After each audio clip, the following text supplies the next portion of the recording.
מזמור לדוד. אדוני רואי לא אחסר,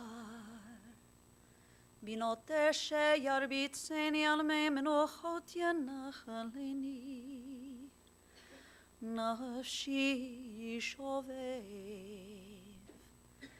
ינחני ומגלי צדק למען שמו, גם כי הלך בגיא מוות, לא ירא רע כי אתה עמדי,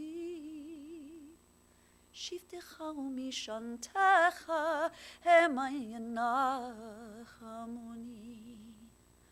תערוך לפני שולחן נגד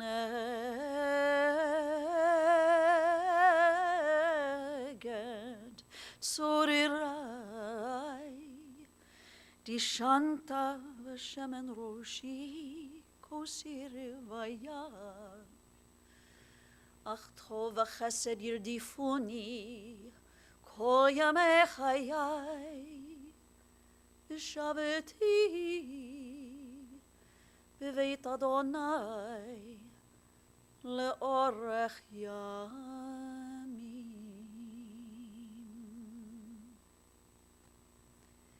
Friends, I've chanted for you the words of our 23rd Psalm.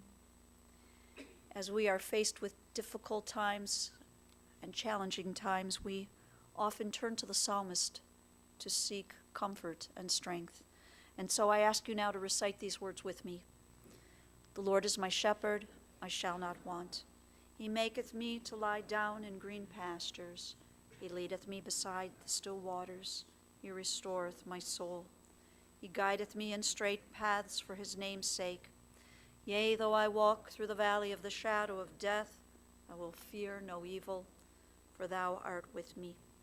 Thy rod and thy staff, they comfort me.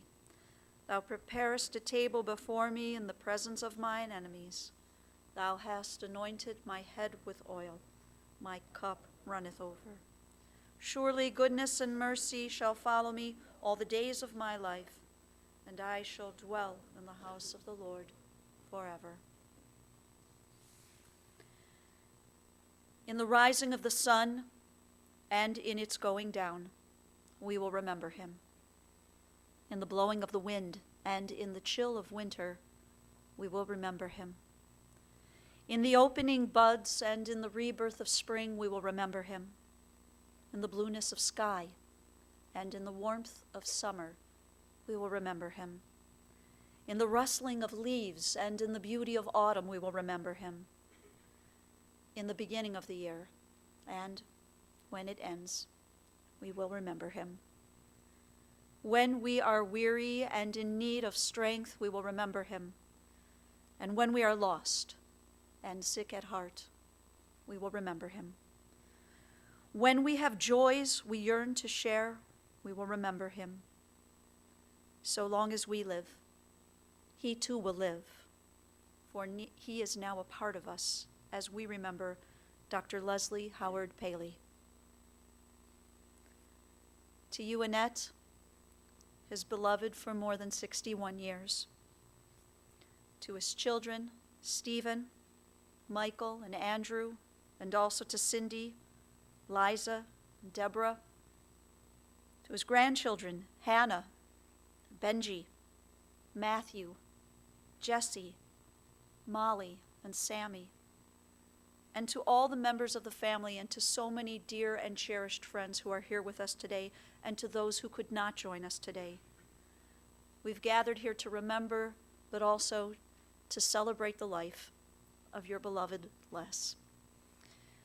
Our sages, in their wisdom, have taught us that birth is a beginning and death a destination, and life is a journey from childhood to maturity and from youth to age, from innocence to awareness and ignorance to knowing, from foolishness to discretion and then, perhaps, to wisdom, from weakness to strength, or strength to weakness, and often back again, from health to sickness, and back we pray to health again, from offense to forgiveness, from loneliness to love, from joy to gratitude, from pain to compassion, and from grief to understanding, from fear to faith, from defeat to defeat to defeat, until looking backward or ahead, we see that victory lies not at some high place along the way,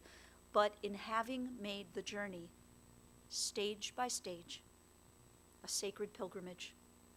Birth is a beginning and death a destination, but life is a journey, a sacred pilgrimage to life everlasting.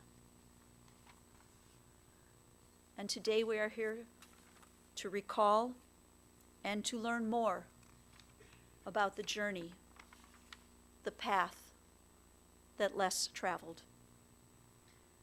We are taught by our tradition that words which come from the heart always enter directly to the heart. I'd like to call on first his son, Dr. Michael, to share words from his heart with all of us.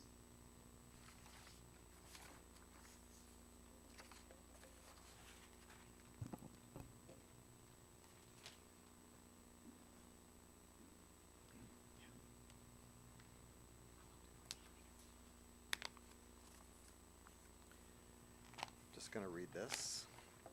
Thank you all for coming to honor my dad today.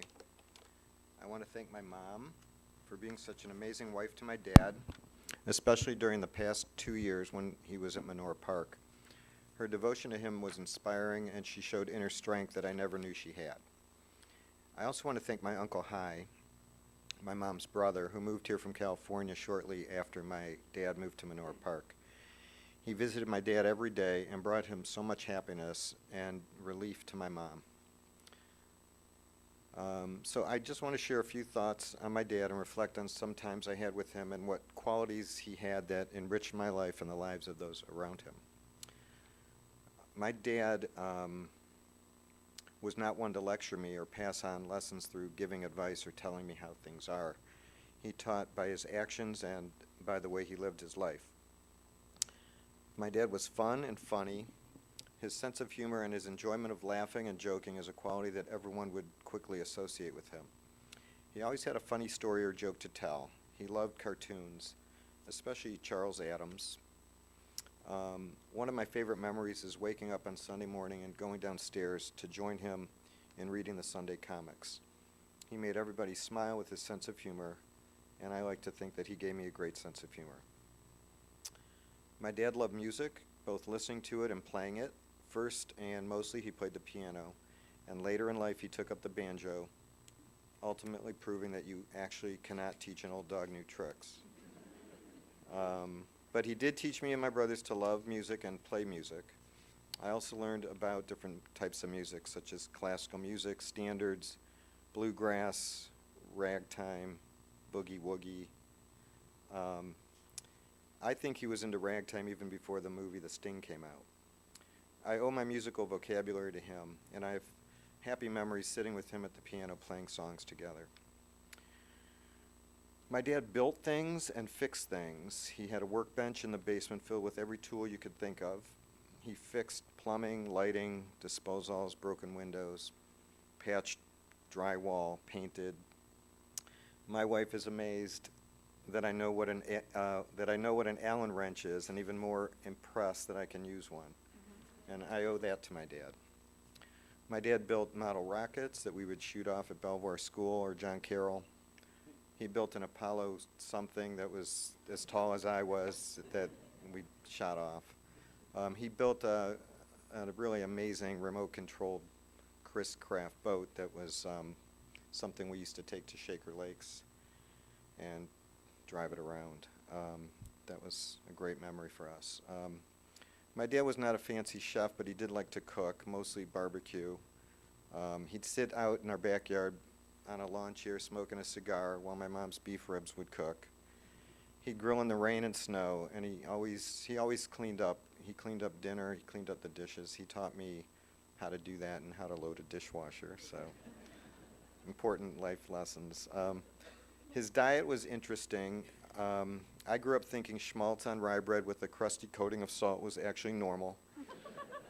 He drank pickle juice. He always had a hard salami on the counter, and he always brought home bialys every Sunday morning.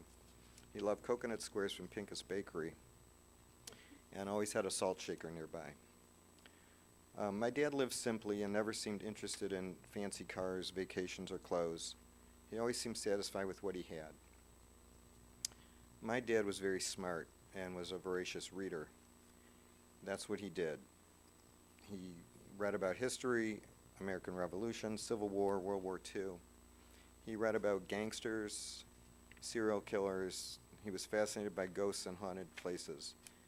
He once took us to the Franklin Mansion in Ohio City, never thinking that we might be scarred or terrified. But he did give me the love of reading and the love of learning.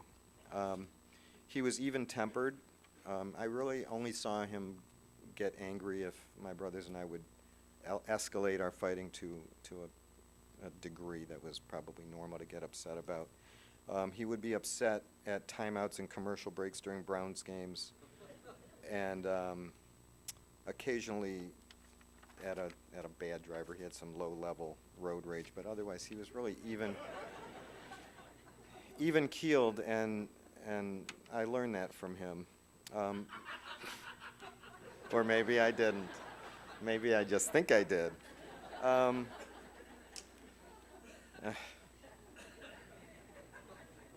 My dad went with the flow. He never seemed to panic, and he was always able to reassure us when times were difficult. He never complained. I honestly do not have a memory of him complaining about anything, except if he ordered soup at a restaurant and it wasn't hot enough. But other than that, not a word. Even when he was in Manor Park, being in a wheelchair, eating the same food, and living away from home, he never complained. My dad taught me about hard work. He worked. He worked and went to work every day. He never complained. He worked later in life than most people, or at least later in life than I would want to, and never complained. So he taught me to be a hard worker. My dad loved people, and people loved my dad. His warm, friendly personality and care for his family, friends, and neighbors were hallmarks of who he was. My dad had only one brother, but somehow I had a ton of aunts, uncles, and cousins. From Aunt Rose Cohen, whose husband went to dental school with my dad, and to this day is Aunt Rose, to Aunt Myrna, and Uncle Chick, Aunt Esther and Uncle Eddie, Aunt Sheila and Uncle Marvin, Aunt Adele and Jerry, and Aunt Rita and Jerry. If I left out any aunts and uncles, forgive me. His other family was his Heights Singers family, and I used to have to remind him that I was the one in Heights Singers, not him. But he was as much or more of a part of that organization as I was. My parents served as tour chairman, organizing and going with the Heights Singers on their yearly tours over spring break during my and Steve's time in high school, as well as during Andy's time. He forged lifelong friendships with the Thomases, Iris Rubenfield, the Davises, the Frankels, the Horns, the Ripners, and so many others. He loved the kids, and they all loved him. You might think a high school teen would be horrified to have his parents on tour, but my parents belonged, and we loved it. My dad was one of a handful of adults to be initiated into the Shady Boys, a subgroup of delinquent Heights Singers. His Shady Boy name was Doc, I think. Just for those who don't know the meaning of all this, one of his adult Shady Boy contemporaries was actually buried in his Shady Boys t-shirt. And then our neighbors, from the Rosenbergs to the Anthonys, to the Mandels, the Markowitzes, and the Abrahams. These people lived next door to us on Groveland from time to time, and are family to us, and we're family to them. I don't know anyone who has made and kept such close ties with neighbors, and he gave me that gift. And the restaurant owners and staff where he was a regular, at Geraci's and Jack's, he was loved. And at Manor Park, the nurses and staff really thought he was special, and his neighbors there were like family, and they were so devastated when he passed away Thursday. Everybody he knew loved him. He has given me the gift of love for people and the ability to make connections wherever I go. And I could go on, but I just want to say that I will miss my dad and cherish the happy memories that I have of him and hope that I can pass those on to my kids and future grandchildren. Thanks.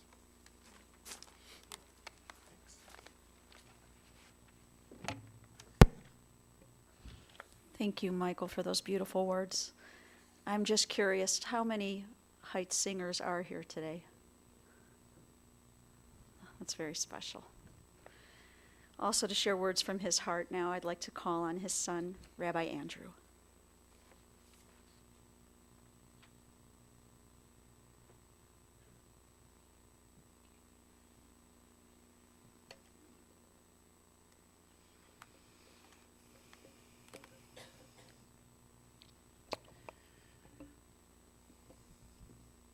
It's so nice to see so many of you here today.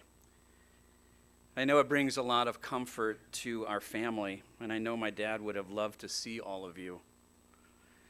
I want to take a moment to thank especially my friend and colleague, Cantor Sibo, for leading us here today and sharing her music and her spirit with us. And I'm especially grateful You'd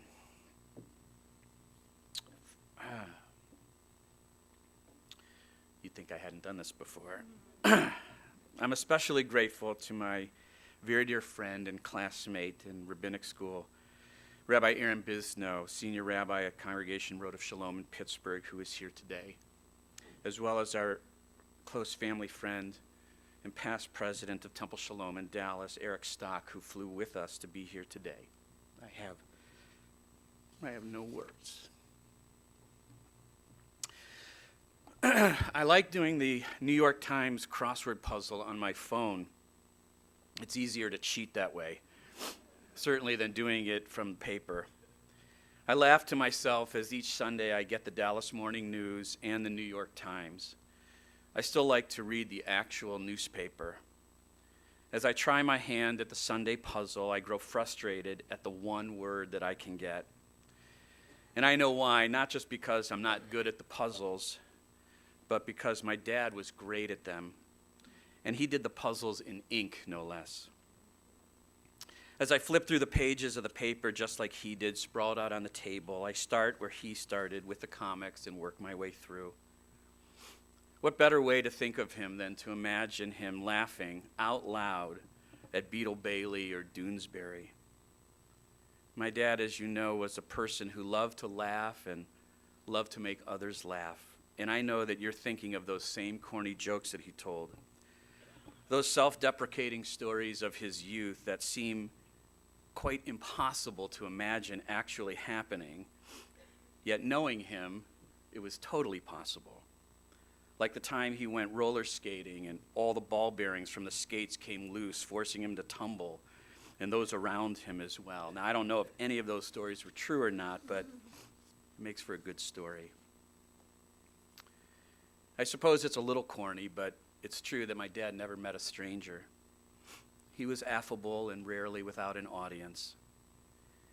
Everyone who knew him just loved him and grew to love him and attached to his sweetness and his sense of humor. All our friends loved coming over because they loved him. His patients loved him. I actually like to think that he liked dentistry not because he liked teeth per se, but because he had a captive audience. Literally, no one could interrupt him when he was telling a joke. I can't count how many times when sitting in his chair for a cleaning, he would reach into the cabinet and pull out a rusty pair of pliers, or squirt me in the face with the water sprayer, or pull out the oversized set of teeth and try to bite me. Seriously, Dad, I'm 30 years old. Can you stop? I wondered often who enjoyed the nitrous oxide more, him or the patients. Everyone knew him as a sweet and kind person. My dad was a man of many talents. As you heard, he was musical, he sang, he played the banjo poorly, I might add. He played the piano. He mastered exactly 3 Scott Joplin pieces, Clair de Lune, a bit of Beethoven, and Chopin. It wasn't a vast repertoire, for sure, but he enjoyed it. And by the way, as you know, he played it over and over and over.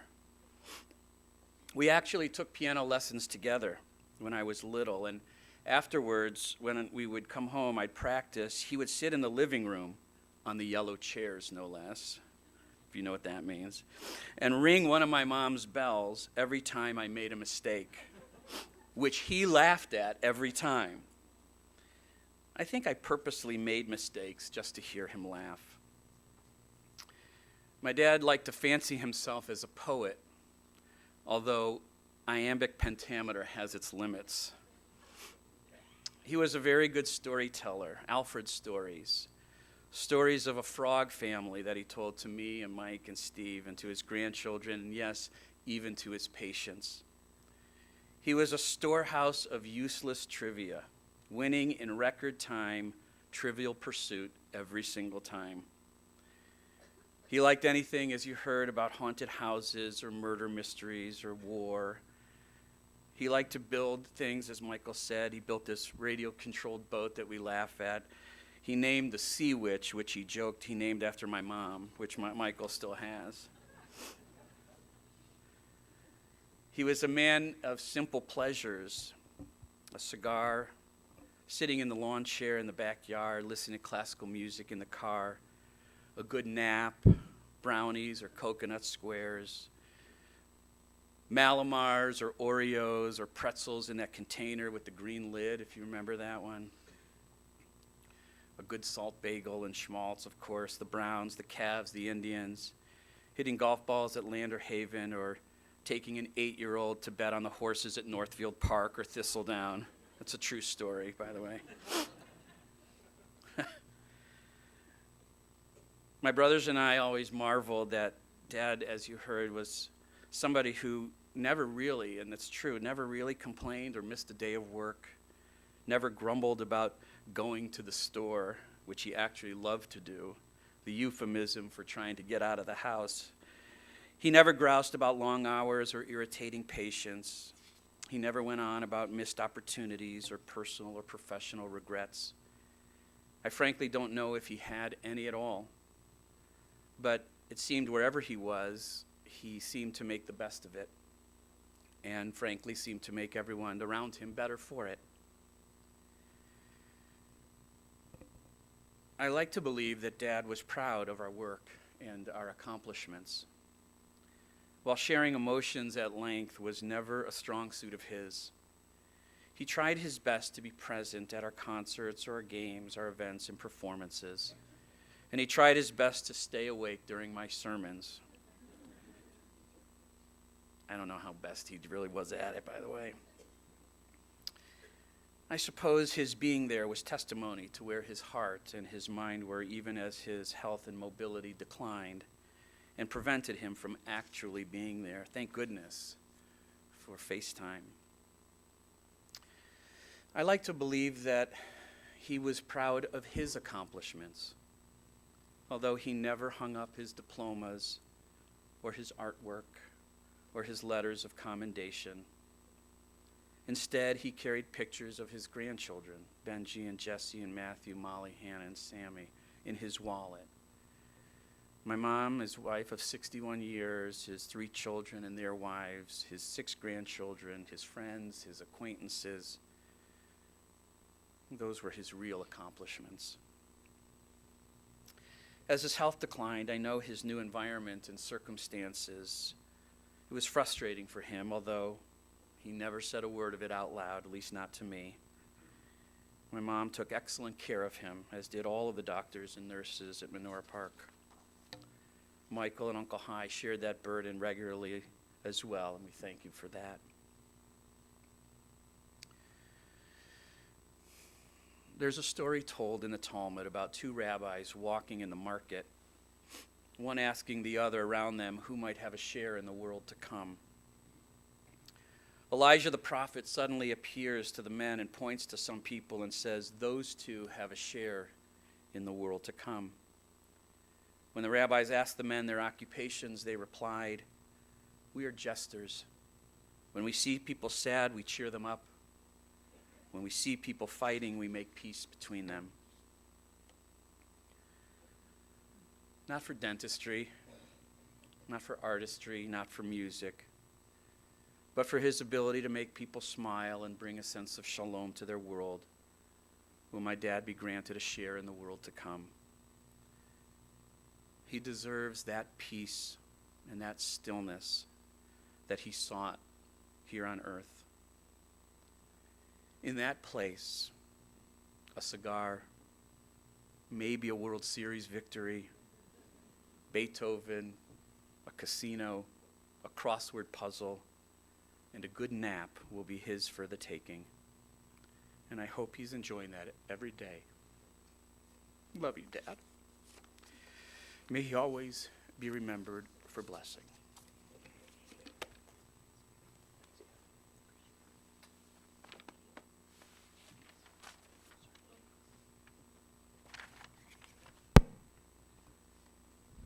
Thank you, Andrew.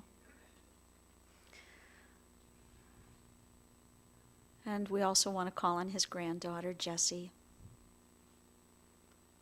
Jessie has a very special prayer to offer at this time.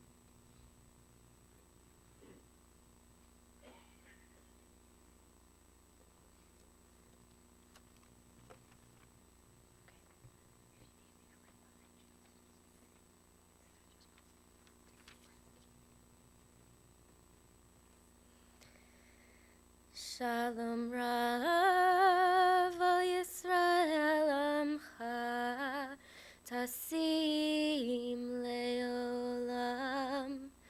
Shalom Rav al Yisrael Amcha Tasim Leolam. Ki atahu melech adon Lecho hashalom, ki atahu melech adon, lecho hashalom, shalom rav al Yisrael amcha, tasim leolam, shalom rav al Yisrael amcha, tasim leolam. V'tov beinecha levarech et amcha Yisrael bechol עת ובכל שעה בשלומך. Shalom Rav al Yisrael amcha tasim leolam. Shalom Rav al Yisrael amcha tasim leolam.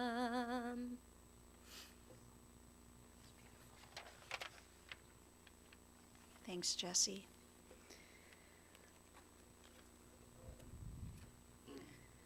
I'm certain that the poet Ralph Waldo Emerson did not know less. However, Emerson wrote these words that are so fitting for this man. He writes, "To laugh often and much, to win the respect of intelligent people and the affection of children, to earn the appreciation of honest critics and endure the betrayal of false friends, to appreciate beauty, to find the best in others, to leave the world a bit better, whether by a healthy child, a garden path, or a redeemed social condition. To know even one life has breathed easier because you lived. This is to have succeeded. Less succeeded. May his memory always be our blessing. Amen." As you are able, I invite you to rise for the memorial prayer, El Mole Rachamim.